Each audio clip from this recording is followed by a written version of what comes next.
How you doing? Welcome to another edition of Cooking with Chef Johnyshwa. We have a great dinner in store tonight. Something really simple, nothing too difficult, and it's something I think that we can all achieve. Our star of the show is going to be our Banjakata sausage.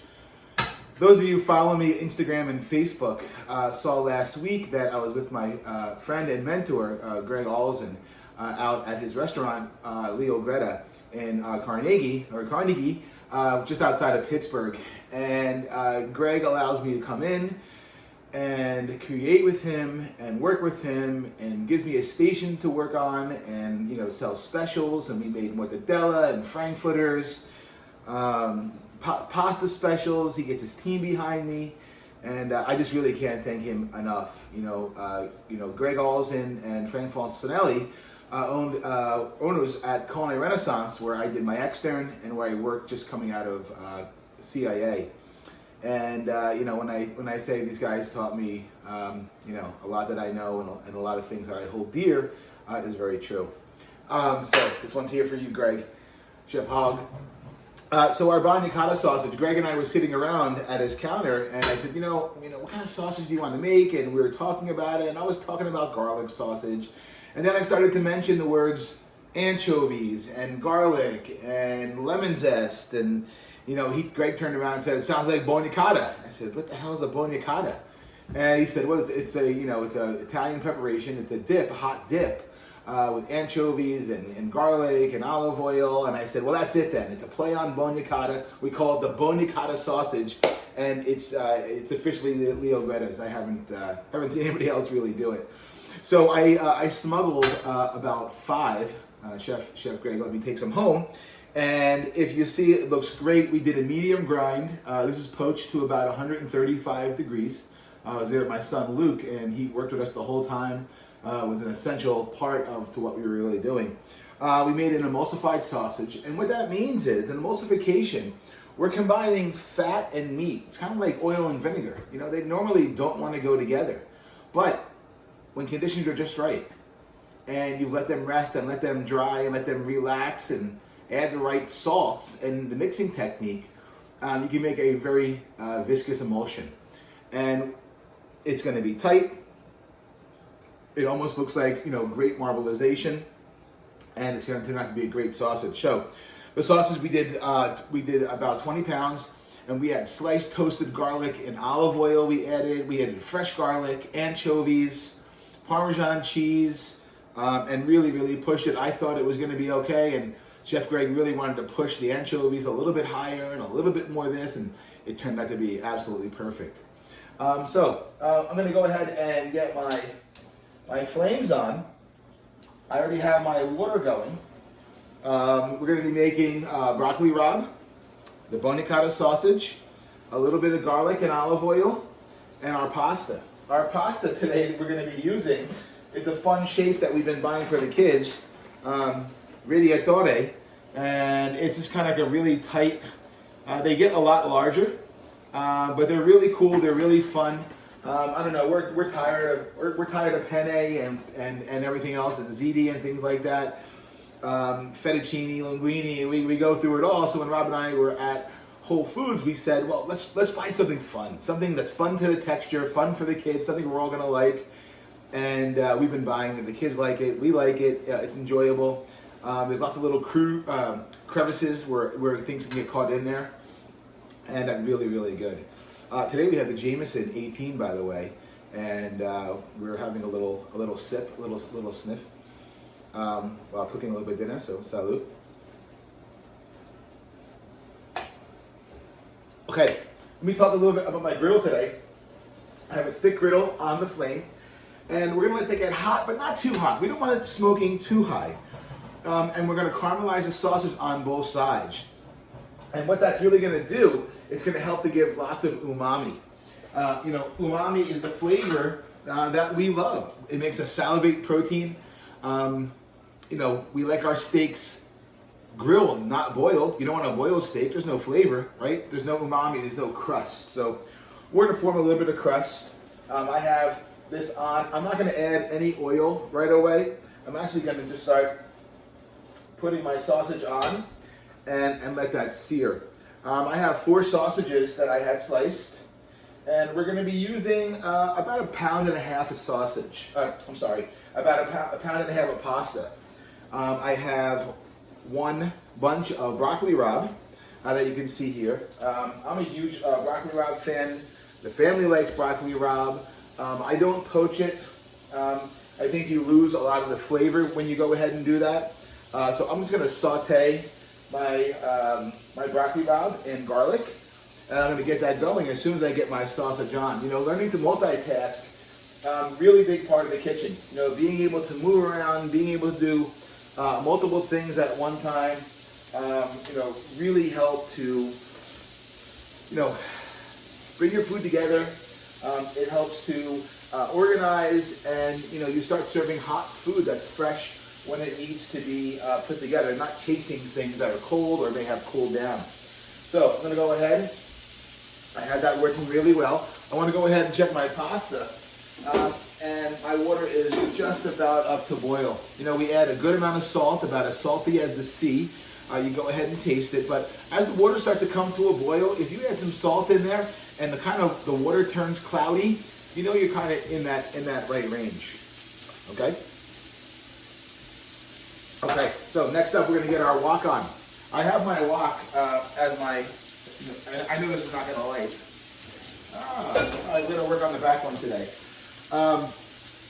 If you use the wok to saute the broccoli and the broccoli rabe and the garlic and a little bit of olive oil. So I have my pan on right now. I'm going to go ahead and grab my olive oil. I do have a little water on the bottom. You want to be careful that your pan is going to be dry. If I were to put oil into that pan, it would really start to splatter. And we don't want that. We want oil just to get hot. So we're going to go ahead and do that. I'm going to be adding, I don't know, approximately half a cup, maybe 3/4 of a cup. Probably closer to half a cup, in that range. All right, so I have my Banjakata sausage, and we're starting to get some nice caramelization, right? We can wait just a little bit longer. We're starting to form a little bit of that crust over the top of the back of the sausage, and that's really what we're looking for. Now we want to be careful with the wok. We don't want to get that too hot, because we're going to be adding some sliced garlic. I have garlic just sliced, and we're going to slice those into chips. I don't want the pan too hot. I want my garlic to burn when I go ahead and add it in. So the wok is not a very thick pan, so we've given it a chance to heat up. Right, we hear a little sizzle when we're going into the pan, but again, not too much. Okay. All right. My water is to a boil now. That's great. I'm going to go ahead and add in my pasta. I'm going to go 1 pound. I think I'm going to go a half pound. I don't know. I think 1.5 is plenty. Right, I'm going to go ahead and give my pasta a stir using my tongs, and I'm going to place my lid back on. You know, it's really a good idea to try and get your water back to a boil as quickly as possible. Look at that, beautiful. You see a little nice flame action going on for the camera. You can't buy that stuff, and that's just natural, right? So we're going to flip our sausage over. Get it nice and caramelized, and then we're just going to let it rest on the hot pan. You know, the sausage was cooked to about 135 degrees, which is going to set the emulsion, but it's still underdone. It's still safe to eat. It's still above the USDA regulations that pork must be cooked to 135. We poach it to about 138 degrees, but it's not how, you know, we're really used to eating pork. Okay, so I have all of my sausage getting nice and caramelized, looking really great. I have my garlic. I'm starting to move that pan around. Okay, we're going to be adding our broccoli rabe and a little bit of water. So we will kind of stop the cooking process. So, you know, we really want to bring our garlic to a nice toast. I like nice toasted garlic. I think it works out really well. Reminds me of my mom cooking, making tomato sauce. That's always really nice. I'm going to go ahead and shut my pan off. I think my sausage is caramelized really nice. The pan is hot enough, it's going to carry through. And then right before I'm ready to toss, I'm going to turn it back on. Okay?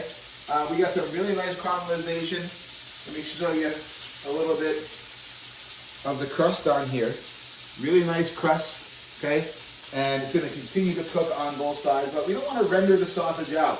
We don't want to melt too much of the fat. We are going to be saving that fat and tossing it into the pasta. Okay, so having my garlic ready to go, getting nice and brown, and as you can see, right, looking nice and brown, right, you can see that. And we're going to go ahead and add our broccoli rabe right into the pan. Yes, I do not blanch it. I don't understand why people blanch it. They say, oh, well, you know, I'm going to blanch the broccoli rabe because it tastes bitter. I'm trying to get rid of some of that bitterness. Oh boy, here we go. Here we go. The fan is going on. Oh boy, we're in big trouble. The fire alarm is going off. Let me crack the window, everybody. You know what I'm saying? If you're cooking and the fire alarm doesn't go off, you're not cooking enough. Right? It already went off already. Okay? Let me close this window again. So we have our broccoli rabe cooking in with our oil. Right? We want to move that around. We want to toss that oil and garlic all the way around and get it fully combined in with our broccoli rabe. Okay, we added a little bit of salt in there already, and I'm going to go ahead and add a little bit of pepper. Okay, even pepper our sausages a little bit, get them going. I know we're back to a full boil back here. So go ahead and check my pasta. I have that rolling also. And a real key ingredient we're going to be using today is going to be pasta water. Pasta water is a really important part of the dish. The pasta water has starch and it's going to help to thicken your sauce. So don't throw away your pasta water. I'm actually going to be using a strainer and pulling my pasta right out and going into the wok. Okay? So I have my broccoli rabe on here. Right? As you can see, right, it starts getting some nice caramelization on the garlic, not on the broccoli rabe. Okay? And smelling really great. I hear Carolyn's down here. She's very excited for dinner. She said it smells very good. She's excited. Right? And we have that on there. Again, moving our pasta, multitasking. Okay, work your station. You know, that's what the chefs at the CIA would tell us. Work your station. You know, have multiple things going on. Work your area. This kitchen right here, I beat the shit out of this kitchen. And you know what? It takes a licking, it keeps on ticking. It keeps coming back for more.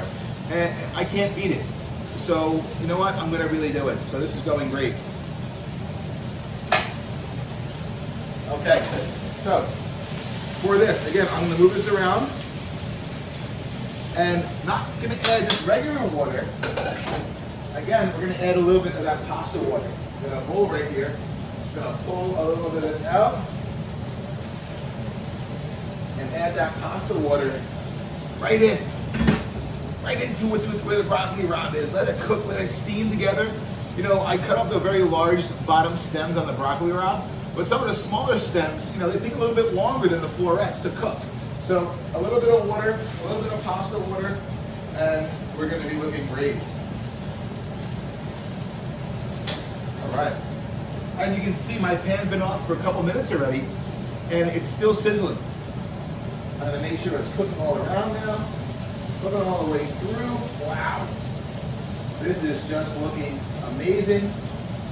Even Jada's sitting right next to me hoping she gets a bite. It's not going to happen, but I still love her anyway. Wow, looking really, really great. I'm going to go ahead and get a strainer out.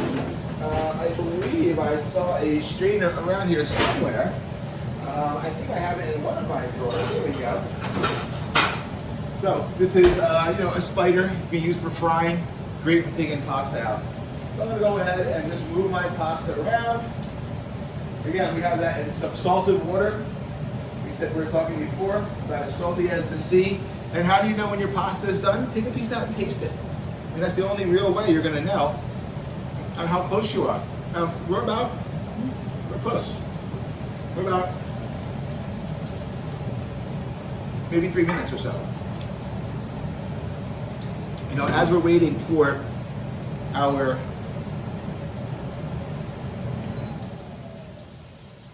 food to continue to cook, and I'm going to turn my broccoli rabe on low right now. And I want to talk a little bit about knife skills.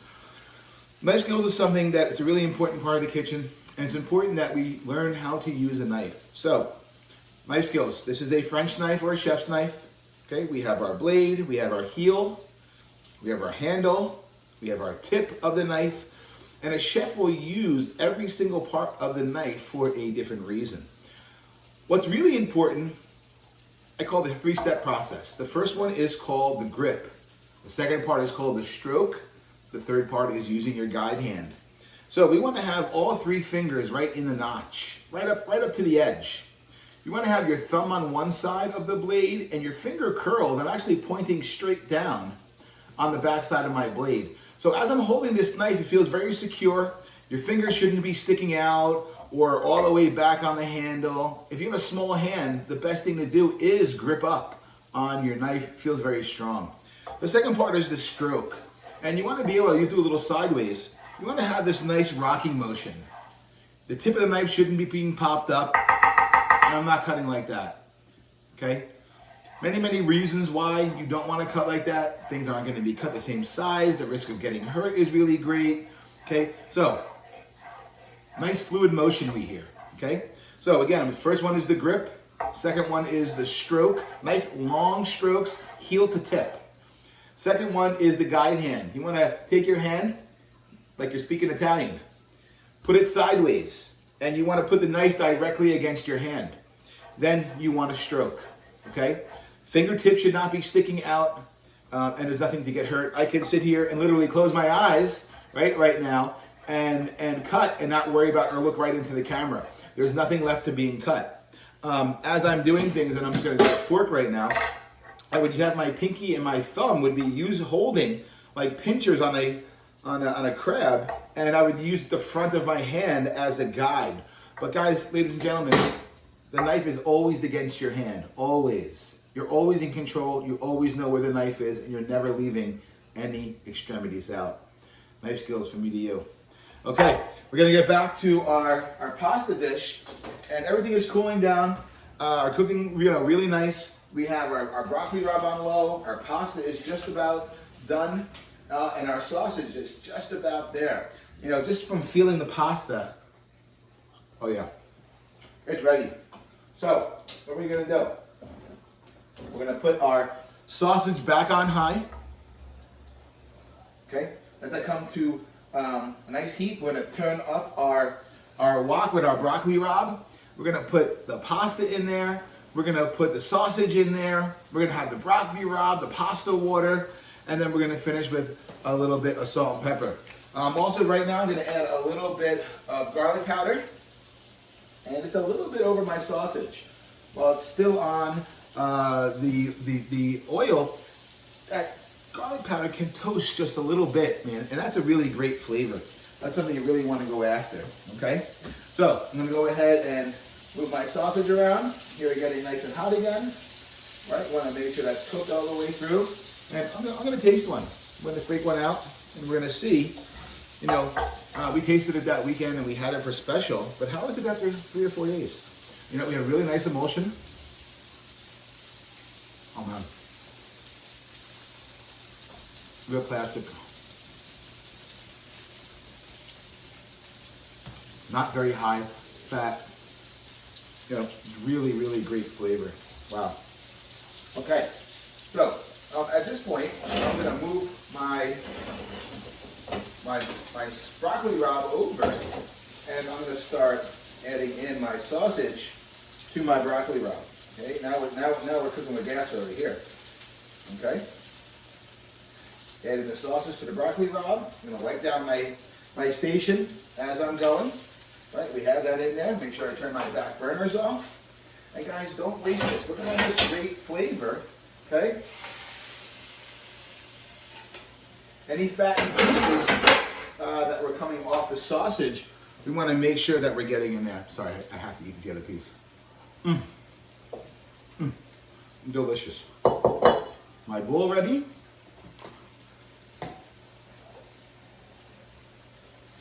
I'm going to take my pasta now. I'm going to add my pasta. Right, let it drain just a little bit, but not all the way. Okay, a little bit of pasta water is okay. If I was going right to the bowl, I wouldn't want the pasta water. But going into the pan, the pasta water is going to help to bring this whole item back together again. I'm going to go ahead and turn off my water.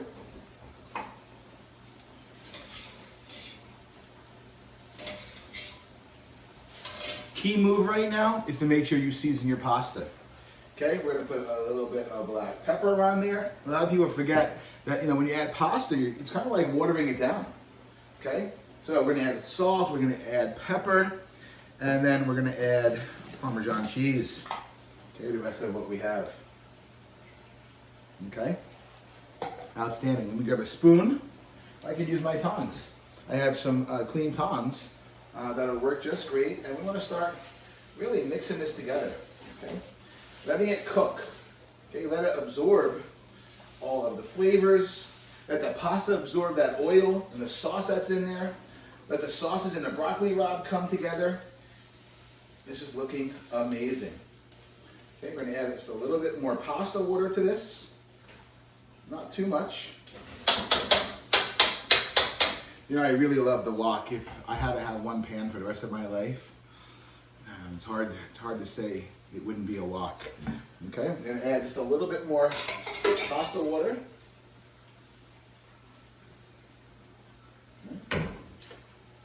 Let that come to a really nice boil. Okay, we're going to be adding our pasta into a large family-style bowl, and we're going to be eating straight away.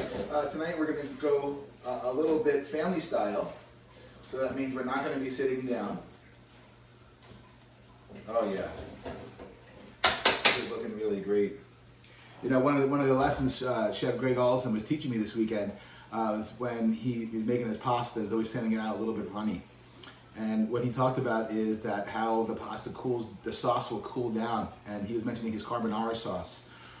And you know, being too tight in the kitchen turns the glue out in the restaurant. And so when he sends it out, just a little bit runny. And then he said he'll go out and he'll talk to people, but what he's really doing is looking at their plates and seeing how the pasta is reacting, how the sauce is reacting. Is it caking up? Is the egg overcooking? And he's just a true expert at it, and it was a pleasure just to be around and be a part of that. Okay, so our sauce has come to a nice boil. We're going to give this one last stir. Okay, I'm going to pick this up. Hopefully we don't drop it. And we're going to go right into the bowl. Wow. Wow. Look at this. Carolyn, you want to text everybody dinner's ready? Thank you so much. Get all that extra pieces of garlic out. And we're going to finish with just a little bit of olive oil. The boys, Ben, Jack. I'm going to finish out with just a little bit of olive oil over the top. And there you have it. Banjakata sausage with broccoli rabe and a broken glass. Thank you so much. Nobody got hurt. No. Have a great day from our family to yours. Thank you so much.